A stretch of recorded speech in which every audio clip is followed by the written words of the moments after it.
2 दिन का कॉल था जो पूरे देश में हो रहा है। मोदी सरकार में जिस तरीके से गरीबों पर, मजदूरों पर, खेत मजदूर हो, उसमें कोई भी वर्ग हो, जिस तरीके से अटैक चल रहे हैं, उस पर एक 2 दिन का एक कॉल दिया गया था जिसमें कम से कम 10 ट्रेड यूनियंस थे और उसी के सपोर्ट में जेएनयू ने भी एक कॉल दे दिया जो 2 दिन का स्ट्राइक हमने किया। हम आज जो भी इस कॉल में पार्टिसिपेट हुए, जिन्होंने भी कल 2 दिन से स्ट्राइक किया, हम उनको जेएनयू से उनका शुक्रिया अदा करते हैं। उनका और जो भी आज प्रोटेस्ट में आए, हम उनका इस्तकबाल करते हैं।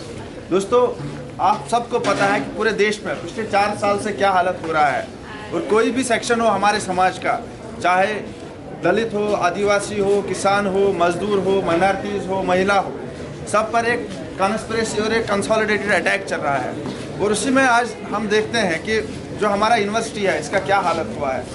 यहाँ जब जगदीश कुमार आए तो जगदीश कुमार के आने से पहले यहाँ का क्या हालत था और आज जब जगदीश कुमार का तीसरा साल इस कैंपस में है, क्या हालत हुआ है पूरे कैंपस का। हम देखते हैं कि जेएनयू में खासकर अभी 4था साल आ रहा है यहाँ पर, और हम देखते हैं कि जेएनयू में जेएनयू जिन चीज़ों के लिए जाना जाता था, जिसमें हम कहते थे कि हमारा प्रोग्रेसिव एडमिशन पॉलिसी है, जिस प्रोग्रेसिव एडमिशन पॉलिसी में कटाइल जो रीजन से लोग आते थे उनको कुछ 5 पॉइंट मिलते थे, डिप्रीवेशन पॉइंट मिलते थे, लेकिन आज हम देखते हैं कि वो सब खत्म कर दिया गया है। हम देखते हैं कि हमारे इसी कैंपस में एक जेएस कैश नाम का एक बॉडी था जो जेंडर सेंसिटाइजेशन का एक बहुत इंपॉर्टेंट बॉडी था, जो यहाँ पे लड़ के लिया गया था, जो यहाँ पे बहुत संघर्षों के बाद लाया गया था। लेकिन आज हम देखते हैं कि वो जेएस कैश भी हमारे पास नहीं है। और अगर हम देखेंगे पिछले 2 साल से कंसिस्टेंटली, अगर हम देखेंगे इस कैंपस में जो भी आरक्षण था, जो भी रिजर्वेशन था, जो SC, ST, OBC और बाकी जो भी मार्जिनलाइज्ड सेक्शन से लोग आते हैं, वो ख़त्म कर दिया गया है। इससे पहले यहाँ का भी डेटा भी आया है, इसमें क्लियरली ये कहा गया है कि किस तरीके से यहाँ पे स्कैम हुआ है। जो भी रिजर्वेशन है वो फुलफिल नहीं किया गया, और जो सबसे बड़ा बात यह है कि जो उसमें SC, ST, OBC रिजर्वेशन था उसको जनरल में कन्वर्ट करके फुलफिल किया गया है। ये यहाँ पर एक सबसे बड़े स्कैम चल रहे हैं। और हाल ही में आपने देखा होगा कि इस लाइब्रेरी में और पूरे जेएनयू में कितना फंड कट दिया गया है। जो लाइब्रेरी का फंड था वो ख़त्म कर दिया गया, और उसके बदौलत हम देखते हैं कि जो सिक्योरिटी का फंड था वो कितना इंक्रीज़ किया गया है। यहाँ का जो एक कंसोलिडेटेड एक कॉन्स्पिरेसी है कि जो जेएनयू का एक एकेडमिक एक्सीलेंस है, जो जिसके लिए जेएनयू माना जाता है, उसको ख़त्म कर दिया जाए। और हाल ही में हमने देखा कि लाइब्रेरी में जो इम्पोर्टेंट जर्नल्स थे, चाहे सेज था, जे स्टोर था, बाकी सब चीज़ें थी, वो आहिस्ता आहिस्ता सब एक साथ बंद होने लगे हैं। और यही हम देखते हैं कि जगदीश कुमार ने एडमिनिस्ट्रेशन ऐसा है जिन्होंने यहाँ पर जिस रीडिंग हॉल में यहाँ पर स्टूडेंट बैग लेके आते थे, किताब लेके आते थे, उस रीडिंग हॉल को बंद कर दिया गया है। इससे पहले भी हम यहाँ पे प्रोटेस्ट लेके आए और हमारा उस वक्त भी डिमांड था कि जो लाइब्रेरी है ये जिस तरीके से फंक्शन करता था ये उसी तरीके से चले।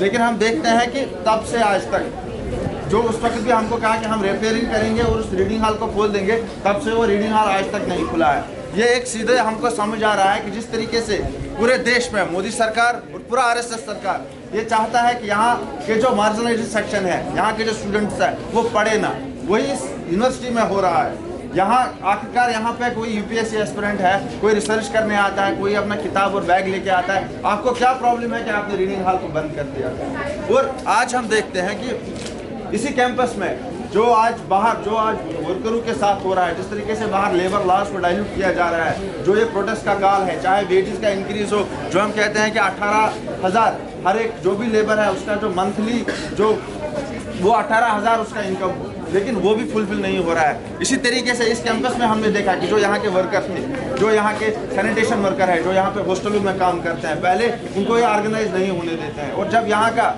एक जो महिला वर्कर थी उर्मिला जी, जब वो यहाँ पे DSW में चली गई, उसने वहाँ पे अपना एक ही डिमांड रखा कि मेरे जो वेजेस है उसको इंक्रीज किया जाए, उसको बढ़ाया जाए। लेकिन यहाँ पर हम देखते हैं कि ये एडमिनिस्ट्रेशन क्या करता है, उसका सस्पेंशन करते हैं, उसको कहते हैं कि आप यूनिवर्सिटी से बाहर चले जाइए। जिस तरीके से बाहर वर्करों पर दमन हो रहा है, उसी तरीके से यहाँ पर इस कैंपस में वर्करों पर दमन हो रहा है। और आज जो हमारा कॉल था, ये कॉल था पूरी सॉलिडेरिटी देते हुए जो बाहर है वो जो यूनिवर्सिटी के अंदर चल रहा है, चाहे यहाँ हमारे जो मजदूर महसूम में हैं, चाहे जो हमारे यहाँ पे सैनिटेशन वर्कर्स हैं, या चाहे जो हमारे सफाई कर्मचारी है, ये सबके सोलिडेरिटी में था। और जो यहाँ पे पर्टिकुलरली हमारे गार्ड है, उनकी भी सोलिडेरिटी में था। और पूरा जिस तरीके से यूनिवर्सिटी में टीचर और स्टूडेंट्स को दमन किया जा रहा है, इस तरीके से टीचर्स पे अगर आप देखेंगे, टीचर्स को इस वक्त यहाँ पे लीव नहीं किया जाता। इस वक्त यहाँ पे जो स्टूडेंट्स का MCM फेलोशिप है, MCM फेलोशिप नहीं आ रहा है। अगर हम देखेंगे पिछले 10 मंथ से यहाँ के एक भी स्टूडेंट का नॉन नेट JRF और MCM फेलोशिप नहीं आया।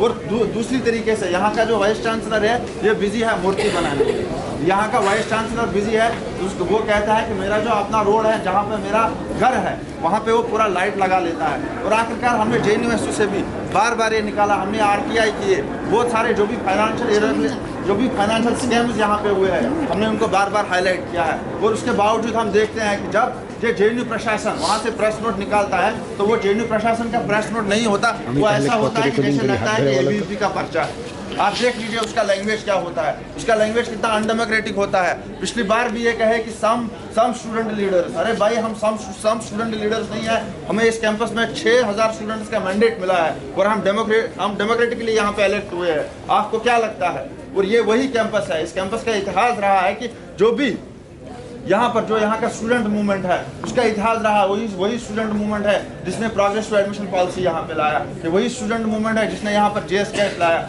ये वही स्टूडेंट मूवमेंट है जिसने यहाँ पर मंडल कमीशन से पहले रिजर्वेशन इंप्लीमेंट करवाया। और आज हम सबको एक साथ होना चाहिए, क्योंकि आप देख लीजिए यहाँ पे एक खुला बात है। आप देख लीजिए, जब भी हम पिछले 2 सालों में रजिस्ट्रेशन करने जाते थे, तो जो भी यहाँ पे एक्टिविस्ट थे, जिनका भी एनक्वायरी होता था, उन पे कोई फाइन नहीं किया जाता था, उन पे बारी फाइन किया जाता था, उनका रजिस्ट्रेशन रुकवाया जाता था, कोर्ट जाना पड़ता था, यहाँ से वहाँ से FIR होते थे। और बहुत एक मतलब यही कोशिश की जाती थी कि इनको हम रजिस्टर नहीं करने देंगे। लेकिन ये सेमेस्टर एक ऐसा पहला सेमेस्टर है जिसमें किसी भी एक्टिविस्ट का रजिस्ट्रेशन नहीं रोका गया। ये सेमेस्टर एक ऐसा सेमेस्टर है जिसमें जिन पर भी एनक्वायरी थी, मेरे ऊपर 3 एनक्वायरी है, बाकी एक्टिविस्ट के ऊपर भी एनक्वायरी है, किसी के ऊपर अब तक फाइन नहीं दिया गया, क्योंकि यहाँ का जो प्रशासन है, यहाँ का जो एडमिनिस्ट्रेशन है, इनको क्लियर कट ऊपर से एक ऑर्डर आया है कि MHRD मिनिस्ट्री से, मोदी सरकार से, कि आप इस सेमेस्टर में हम कोई भी स्टूडेंट अनरेस्ट नहीं चाहते, हम कोई भी स्टूडेंट मोबिलाइजेशन नहीं चाहते, क्योंकि चुनाव आने वाला है और हमें इस चुनाव में जाना है। इसलिए हम इस वक्त JNU से हम छेड़खानी नहीं करना चाहते। लेकिन इस वक्त जो यहाँ का स्टूडेंट कम्युनिटी है, हमें इस वक्त एकजुट होकर लड़ना चाहिए। पिछले 3 साल से हम कंसिस्टेंटली JNU में लड़ रहे हैं। और किस लिए? क्योंकि JNU जो 2014 से पहले था, हमें वो JNU वापस चाहिए। और यहाँ का जो जगदीश कुमार है, जो इसने यहाँ पर किया है, वो हमें वापस चाहिए। और हमें उसमें सबसे जो 4 चीज़ें हैं, चाहे यहाँ का जो डेप्रिवेशन पॉइंट है, प्रोग्रेस टू एडमिशन पॉलिसी जो था, और दूसरा GS कैश, और जो भी फंड कट हुआ है, जो भी यहाँ का इंस्टीट्यूशनल वायलेशन किया गया है, जिस एकेडमिक काउंसिल में एक स्टूडेंट मूवमेंट के बिना पर हमने जीता था कि जो स्टूडेंट रिप्रेजेंटेटिव्स है वो एकेडमिक काउंसिल में जाएंगे, और उस एकेडमिक काउंसिल में हमको घुसने नहीं दिया जाता। जिस एकेडमिक काउंसिल में डिसीजन डेमोक्रेटिकली किए जाते थे, जहाँ पे हर एक पार्टी अपना बात सामने रखती थी, चाहे वो स्टूडेंट इलेक्टेड लीडर्स से, चाहे वो टीचर्स का एसोसिएशन हो, चाहे किसी का भी एसोसिएशन हो। आज वो एकेडमिक काउंसिल यहाँ पे मजाक बन गया है। आज जिस तरीके से ये वाइस चांसलर वो एकेडमिक काउंसिल मीटिंग कर रहा है, ऐसा लग रहा है कि वो अपना तानाशाही चला रहा है। यहाँ का एग्जीक्यूटिव काउंसिल को खत्म कर दिया गया है। और आज हमें ये जो 3 मंथ है और इस सेमेस्टर में हमें एक करारा जवाब देना होगा, और हमें एक मूवमेंट बिल्ड करना होगा, जिस मूवमेंट से हम इस जो वाइस चांसलर जो जगदीश कुमार है यहाँ पर, इसको इस कैंपस से बाहर निकाले, और जो यहाँ का डिप्रिवेशन पॉइंट था, जो यहाँ का रिजर्वेशन था, जो यहाँ का JS कैश था, उसको हम वापस लाएंगे। ये हमारा डिमांड रहेगा। और आज देखते हैं कि इसी कैंपस में जो JS कैश बाहर कोट किया जाता था, आज इस कैंपस में क्या हो रहा है। आज ICC को लाया गया। पिछले 1 साल से हम देखते हैं कि ICC क्या कर रहा है।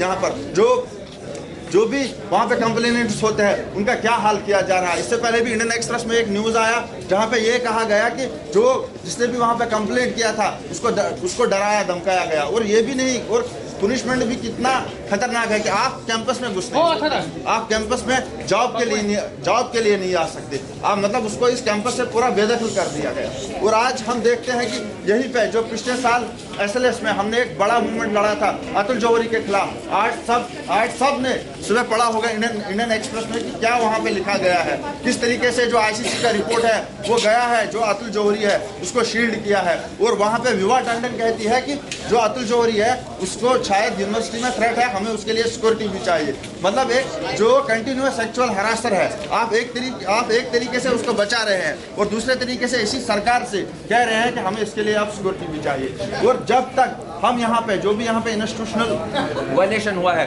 जो यहाँ की बॉडियों को खत्म कर दिया गया है, जब तक हम उसके खिलाफ एक कंसोलिडेटेड और एक ऑर्गेनाइज्ड मूवमेंट नहीं लड़ेंगे और उसी ऑर्गेनाइज्ड मूवमेंट से जगदीश कुमार भी बाहर जाएगा। और दूसरा जो हमारा 11 तारीख को प्रोटेस्ट है MHRD में, जो फेलोशिप हाइक के लिए हम प्रोटेस्ट करने के लिए जाएंगे, जैसे आप सबको पता है कि पिछले 4